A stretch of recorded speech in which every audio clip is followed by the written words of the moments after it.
Olá pessoal, tudo bem com vocês? Sou eu novamente, professora Leandra, e hoje, nesse nosso encontro, eu vou corrigir os exercícios do livro-texto, capítulo 8. É muito importante, pessoal, que vocês façam os exercícios do livro, tá?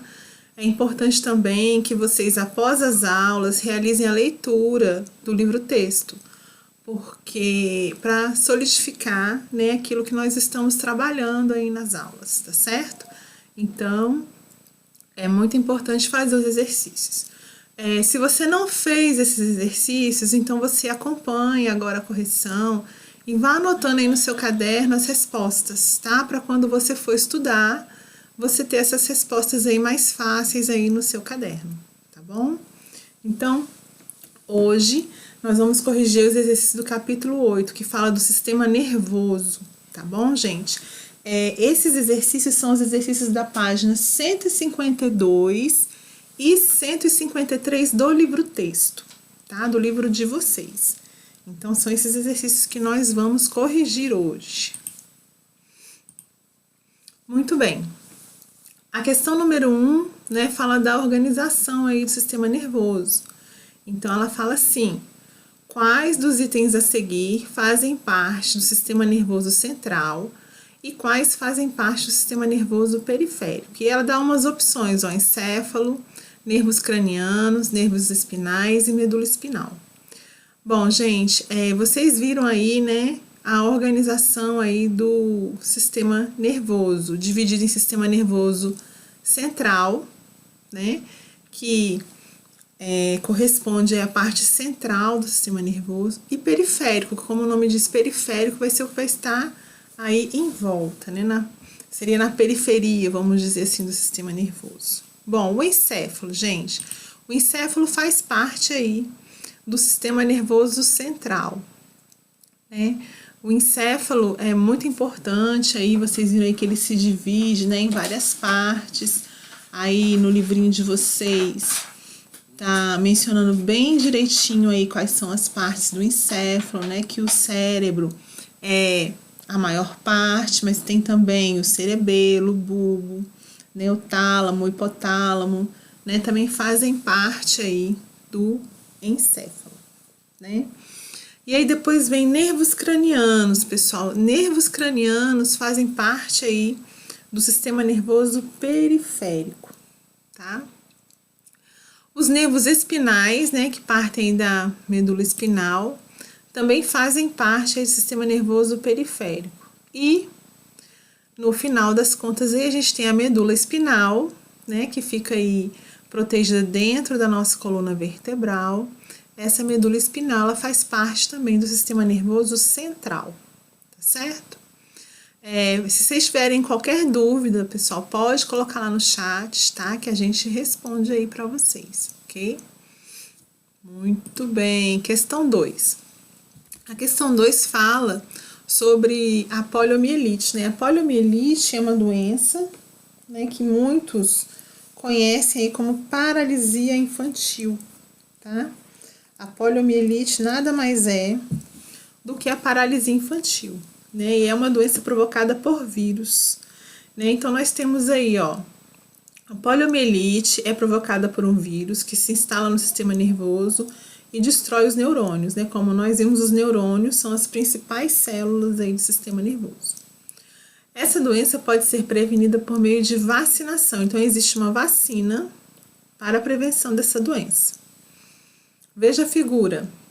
Então eu procurei colocar uma figura semelhante à do livro de vocês, tá?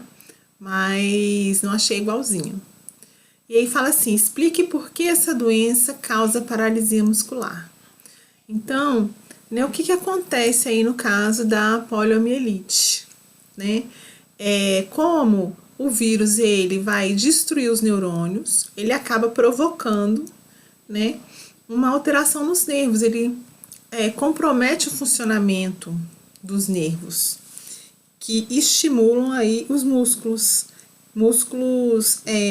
estriados esqueléticos, aqueles músculos que estão relacionados ao movimento de pernas, de braços, tá? E esses músculos aí, esqueléticos, são os que são responsáveis pela contração voluntária. Então, conforme o vírus destrói esses neurônios, ele afeta esses nervos que estimulariam esses músculos estriados esqueléticos responsáveis aí pelo movimento. Então, a pessoa acaba perdendo movimentos de partes do corpo, tá?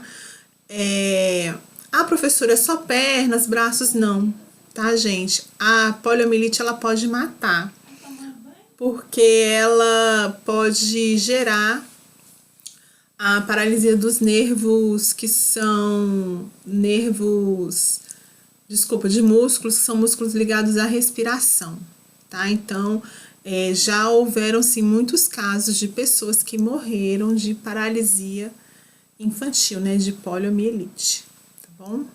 Por isso a vacina é tão importante. A vacina, ela, como eu estava dizendo, a vacina, ela é importante por quê? Porque previne que a pessoa tenha doença. Então, se as pessoas são vacinadas, elas ficam protegidas contra a doença. Como é que funciona, professora? Quando você entra em contato com o vírus da poliomielite na vacina, né? Ele é um vírus que foi processado em laboratório, então ele não pode te deixar doente, mas ele pode sim estimular o seu sistema imunitário a produzir anticorpos. E aí, quando você produz anticorpos contra esse vírus que não pode te deixar doente, né? Você cria no seu corpo um sistema de defesa. E aí, se você, por um acaso, entrar em contato com um vírus que está lá vivo, que pode te deixar doente, você já tem esses anticorpos. E esses anticorpos, eles funcionam imediatamente no combate ao vírus. Então, você vai se livrar da doença sem mesmo ter ficado doente, né? Então, essa é a grande vantagem das vacinas. E as vacinas, e essa doença, né, a poliomielite, é a prova de que as vacinas funcionam, né? Porque há muitos anos é considerada erradicada do Brasil. Muitos anos não temos casos de poliomielite no Brasil, graças às grandes campanhas de vacinação que existem aqui, né? Então, é a prova viva de que as vacinas funcionam, tá? Muito bem, vamos para a próxima questão. Questão 3. Questão 3 fala assim, ó, o professor perguntou à turma que problemas uma pessoa com lesão no cerebelo teria. Alguns estudantes disseram que ela não seria capaz de respirar. Outros, que ela não seria capaz de ouvir. Outros, que ela não seria capaz de coordenar os movimentos do corpo. Outros, que ela perderia a memória. Qual dessas respostas está correta? Qual vocês acham que está correta? Olha só, quem controla aí os movimentos da respiração, pessoal? Quem é que controla aí os movimentos da respiração? Os movimentos da respiração, eles são controlados pelo bulbo, tá? Então, não é o cerebelo que faz isso. O cerebelo, depois fala assim, ó, a pessoa não seria capaz de ouvir, né? Quem controla aí os órgãos dos sentidos é o tálamo. Então, também não é o cerebelo. Aí colocou assim, perderia a memória. Memória, deixa eu ver. Não me lembro agora qual a parte responsável pela memória. Mas também não é o cerebelo, tá? O cerebelo, ele é responsável por coordenar os movimentos do corpo. Então, toda essa parte de coordenação de movimentos, ela vai ser conferida por essa região que está sendo apontada aqui na imagem, ó, o cerebelo, ok? Muito bem. Questão 4. Aí, na questão 4, fala assim, o estudante que respondeu a questão anterior dizendo que a pessoa não seria capaz de respirar, já respondi para vocês. Lembrou-se logo depois de que isso de fato ocorreria se a lesão fosse em outra parte do encéfalo. Que parte é essa? Essa parte aqui, ó, pessoal, o bulbo, tá? Então, o bulbo é a região responsável aí por coordenar a nossa respiração, tá bom? Dúvidas aí, pessoal? Pergunta aí no chat, qualquer coisa. Muito bem, questão 5. Questão 5 mostra uma imagem, eu tentei pegar uma parecida com a do livro também. E diz assim: o curare, veneno que alguns indígenas usam nas flechas, impedem a passagem do impulso nervoso para os músculos. Olha aí. Então, né, atinge aqueles neurônios que vão coordenar, né, esse movimento aí dos músculos, tá? Contração voluntária, involuntária. Por que uma pessoa envenenada por curare acaba morrendo por asfixia? O que é asfixia, né? A pessoa não consegue respirar. Para nós respirarmos, nós precisamos da ação de músculos, músculos intercostais, músculos, o diafragma, tá? São músculos que estão ligados aí aos movimentos respiratórios, para a gente poder encher a caixa torácica de ar, né, os pulmões de ar e depois esvaziar. Então, a pessoa que é envenenada com curare, tá? Ela morre de asfixia por quê? Porque esses músculos aí, eles vão ficar paralisados. Vão ficar paralisados por quê? Porque o impulso nervoso que leva a informação de que esses músculos têm que se contrair ou têm que relaxar, têm que funcionar esses músculos, ele vai ser impedido por essa substância, tá? Então, é um veneno, né? Os índios utilizam isso aí na ponta das flechas para caçar. Ah, professora, mas eles não são envenenados? Geralmente, esse tipo de veneno, né, ele vai ser eliminado com o cozimento, tá? O cozimento excessivo daquela comida, né, daquela carne que foi caçada dessa forma, vai desnaturar aí o veneno e o veneno perde o efeito, tá? Só por isso que ele pode ser usado, porque senão, né, não tinha como. Então, é isso aí, a pessoa morre por asfixia porque, né, o diafragma e os músculos intercostais ficam paralisados pelo curare. Por quê? O curare agiu no músculo? Não. O curare agiu aqui, ó, impedindo o impulso nervoso para esses músculos, tá bom? Questão 6. Questão 6 é uma questão bem legal para a gente falar sobre uma coisa que é bem ruim para a saúde, tá? Que é o hábito de fumar. Então, fala assim, ó, embora atinja diretamente o sistema respiratório, a nicotina e outras substâncias presentes no cigarro também interferem em outros sistemas do corpo humano, como o sistema cardiovascular. Como essas substâncias chegam até os outros sistemas? Então, olha só, pessoal, quando uma pessoa fuma, a fumaça do cigarro vai para os pulmões, tá? E lá nos pulmões, nós aprendemos que lá a gente tem os alvéolos pulmonares, que são estruturas onde ocorrem as trocas gasosas. Então, essa fumaça vai estar chegando nos alvéolos. E os alvéolos são órgãos muito irrigados, eles são cobertos, né, por capilares sanguíneos, nós vimos isso também, para que as trocas gasosas aconteçam. Então, o que acontece aí? Essa fumaça, essas substâncias que estão na fumaça do cigarro, elas passam para a circulação sanguínea. E aí, o coração vai estar bombeando esse sangue, e a gente sabe que o sangue que vem dos pulmões, né, ele vai passar pelo coração e vai circular o corpo todo. Mas ele vai ser direcionado também para onde? Para o cérebro. E aí, essas substâncias, elas vão atuar lá no sistema nervoso. Então, por isso que as pessoas acabam ficando viciadas, porque essa substância vai atuar no sistema nervoso. Onde, professora? Ela vai alterar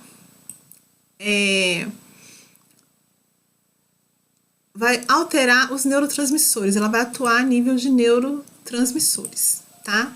Então, as substâncias contidas no cigarro, como a nicotina, olha aí, ó, chegam ao sangue por meio dos pulmões. Então, aí atingiu o sistema circulatório, tá? Cardiovascular.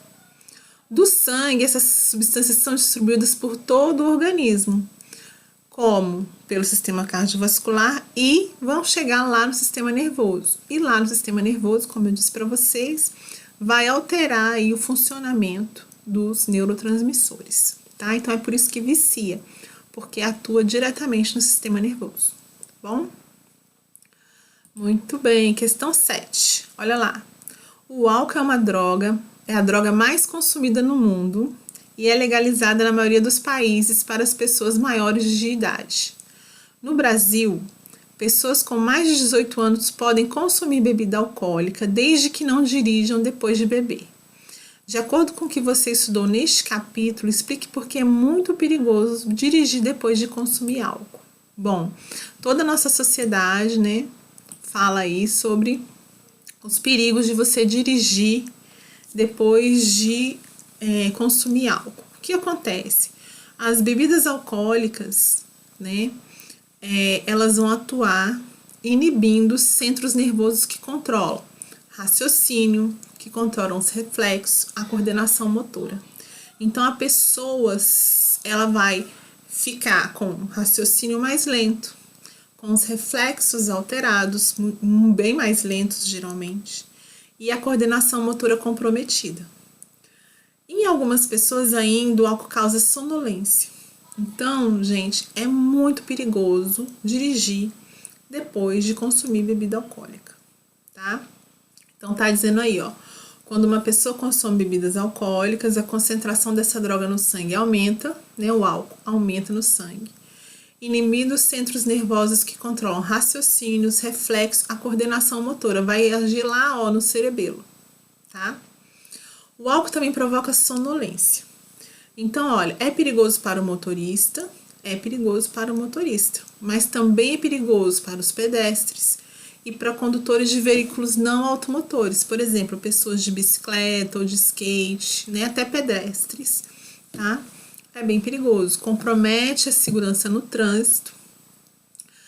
Se estiverem sob efeito álcool, pode causar acidentes. Então, é muito perigoso, tá certo, dirigir sob o efeito de álcool. O raciocínio vai ser alterado, os reflexos vão ser alterados e a coordenação dos movimentos também, ok? Questão 8. Questão 8 diz assim, pessoal, olha lá. Quando encostamos, né, acidentalmente a mão num objeto muito quente, quando você encostou a mão na panela quente, né, imediatamente nós retiramos. A gente precisa pensar, vou tirar minha mão daqui porque tá queimando. Não, a gente tira imediatamente, né, é um ato reflexo, já dei a primeira resposta, né.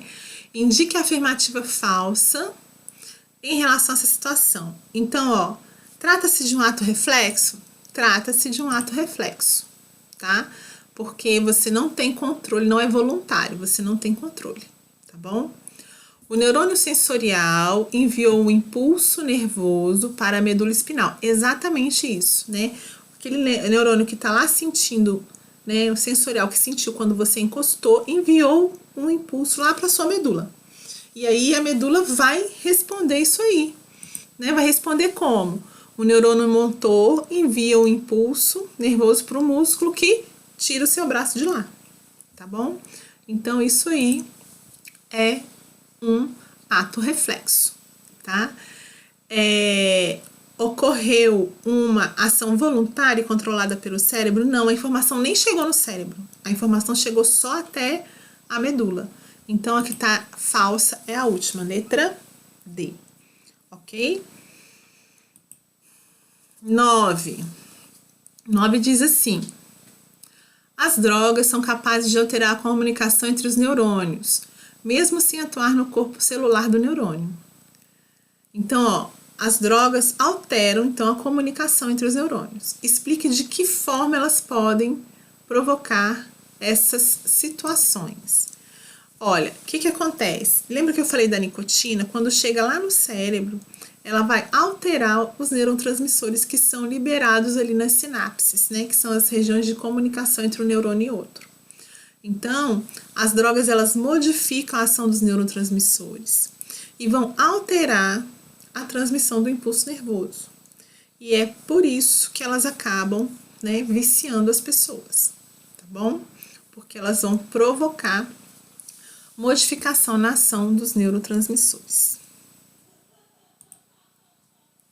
Questão 10. Questão 10 diz assim: por que o uso de drogas deve ser evitado, mesmo no caso daquelas que são legalizadas para maiores de 18 anos? Que a droga vai alterar, né, esse funcionamento aí dos neurotransmissores.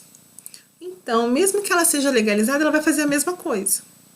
E por isso que se torna perigoso, né? Pode ter consequências negativas. Então, olha só, as drogas, incluindo aí álcool e cigarro, que são drogas legalizadas, né? Devem ser evitadas, apesar de poderem causar sensações de bem-estar imediato. Por quê? Porque elas podem ter consequências negativas ao organismo. Elas causam essa sensação de bem-estar imediato, mas essa sensação ela não é duradoura. Então, você inicialmente sente aquela sensação boa, mas ela é curta. E você precisa de mais droga para sentir aquela sensação de novo. E vai ser curta. Mais droga, e mais droga, e mais droga. Até que chega um momento que você não controla a quantidade de droga que você está consumindo. Então, este é o perigo, tá? Da utilização dessas drogas, mesmo aquelas que são legalizadas, tá certo? E esse é um efeito que vai ocorrer para todas, tá? Então, inicialmente causa uma sensação de bem-estar, mas é uma sensação que não é duradoura, que não é verdadeira, é uma sensação falsa, que você vai precisar que você vai querer sentir de novo, e de novo, e de novo, e aí você vai consumir cada vez mais dessa droga, ok? Então, por isso tem que ter muito cuidado, deve-se realmente evitar. Então, olha só, dentre essas que ele colocou aí, o cigarro e o álcool, né? Ele tá citando aqui alguns efeitos, olha só, pessoal. Cansaço, medo, depressão, problemas de memória, porque neurônios são afetados, neurônios morrem. Então, vai ter problemas de memória, vai ter dificuldade de concentração, porque você está perdendo neurônios que tinham que funcionar de um jeito e não estão funcionando por causa da droga, né? Por causa do álcool, do cigarro.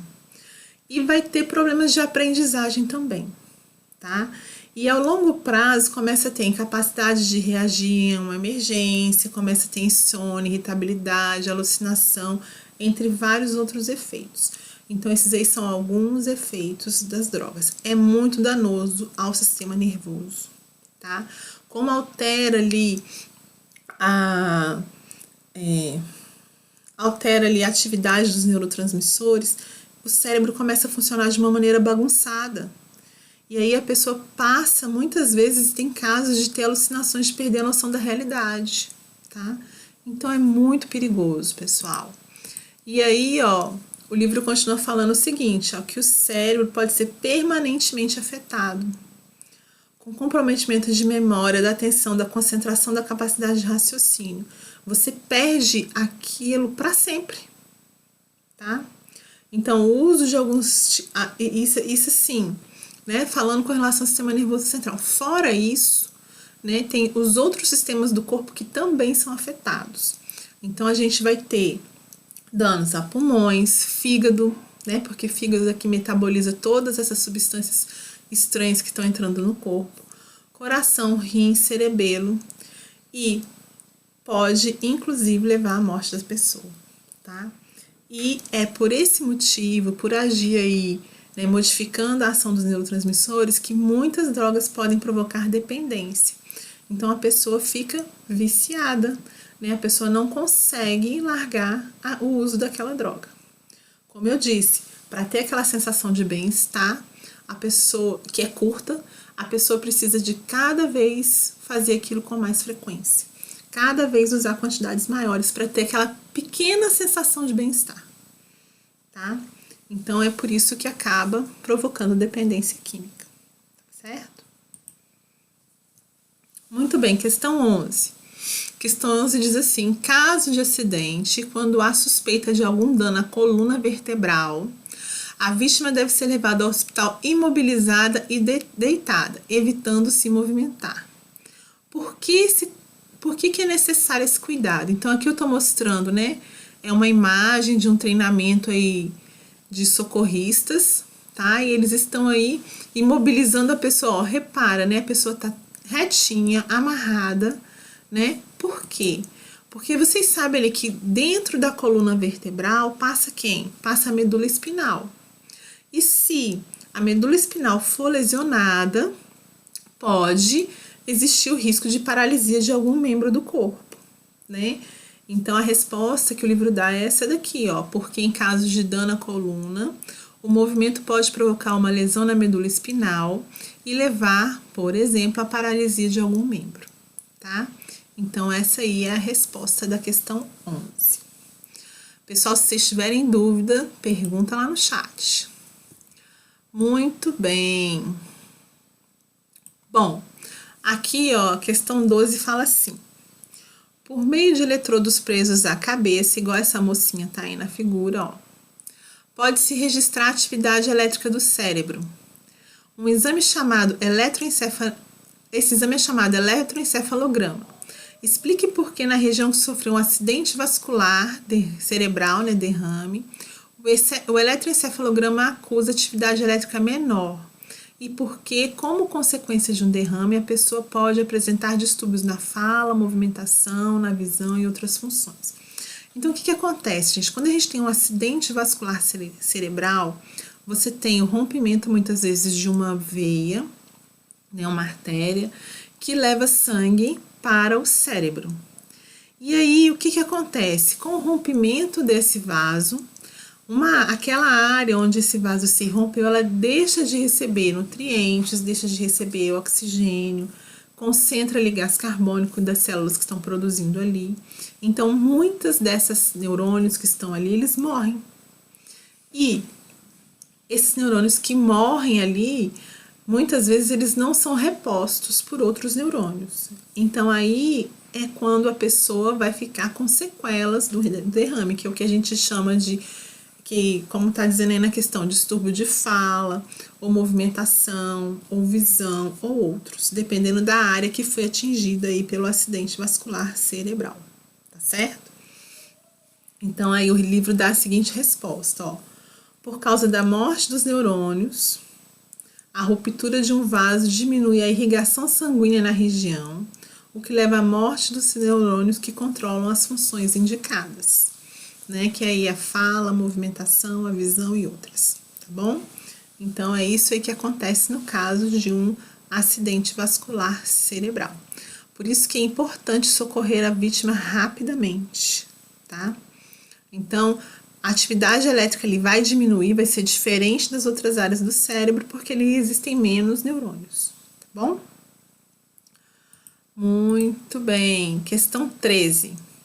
Para testar um tipo de reflexo, os médicos dão uma pequena batida com um martelinho de borracha logo abaixo do joelho. A pancada faz o músculo se contrair e provoca na perna um movimento semelhante ao de um pontapé. Veja a figura. Então, o médico bate o martelinho ali, ó, logo abaixo da patela, e aí a perna da pessoa, puf, dá um chutinho, né? Um pontapé. Nesse tipo de reflexo, neurônios sensoriais são estimulados pela batida e na medula espinal enviam mensagens diretamente para os neurônios motores. Muito bem. Aí ele fala assim, como é chamado esse encadeamento do neurônio? Então, encadeamento, né, é essa sequência do neurônio. Então, o neurônio sensorial vai lá na medula espinal e da medula espinal vai lá para o neurônio motor, né? Então, esse encadeamento dos neurônios, ele recebe o nome de arcorreflexo, tá? O encadeamento dos neurônios, essa aqui, ó, gente, na imagem, né? Um neurônio seguido de outro, tá? Letra B. Compare esse reflexo com o que foi estudado neste capítulo. Que tipo de neurônio está ausente? O neurônio de associação está ausente aí, né? A gente tem aqui só o neurônio sensitivo e o neurônio motor, tá bom? Por que esse reflexo é chamado reflexo patelar? Como eu falei para vocês, né? O médico dá uma batida logo abaixo da patela, que é essa partezinha do joelho aí, tá? Que tem mais, que é mais elevadinha aí, tá? E esse ato é um reflexo voluntário ou involuntário? A pessoa controla? Não controla, né? A mensagem não chegou lá no cérebro. A mensagem foi até a medula e a medula mesmo já deu uma resposta. Então, é uma resposta involuntária. Tá certo, pessoal? Muito bem. Espero que tenha ficado claro, pessoal. Espero que vocês tenham entendido direitinho aí. Essa matéria vai estar na nossa próxima AP, tá? Então, na nossa próxima AP vai cair sistema nervoso, tá bom? E eu sei que nós estamos aí nos encaminhando aí para um período de recesso, de férias. Eu espero que vocês descansem bastante, voltem bem cheios de energia para a gente continuar e terminar o ano com muito sucesso, tá certo? Então, eu vou me despedindo aqui de vocês e até a próxima. Espero que quando voltar a gente já possa estar aí, né, no presencial, tá bom? Tô com saudade de vocês. Espero vê-los em breve. Tchauzinho.